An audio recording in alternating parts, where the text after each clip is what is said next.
100 volts, couplage étoile. Ici, la tension est de 400 volts entre phases. Or chaque enroulement a besoin de 230 volts pour fonctionner. On choisit donc le couplage étoile. Si on utilisait le couplage triangle, chaque enroulement subirait 400 voltages à ses bornes et serait détruit. Plus petite tension moteur égale plus grande tension réseau.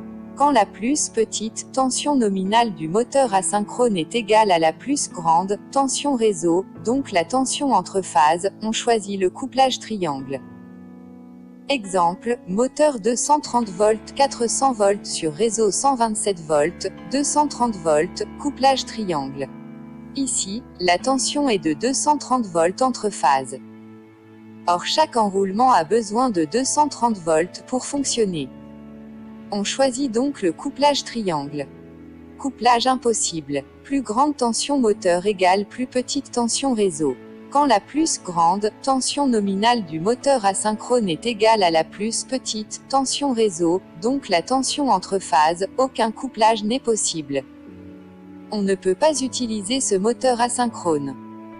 Exemple, moteur 230 volts, 400 volts, sur réseau 400 volts, 690 volts, couplage impossible. Aucune tension commune. Quand aucune tension n'est commune, aucun couplage n'est possible. Exemple, moteur 127 volts, 230 volts sur réseau 400 volts, 690 volts, couplage impossible, moteur détruit. Parenthèse fermante. Par ailleurs, un moteur asynchrone 400 volts, 690 volts n'aura jamais assez de tension à ses bornes avec un réseau 127 volts, 230 volts, quel que soit le couplage.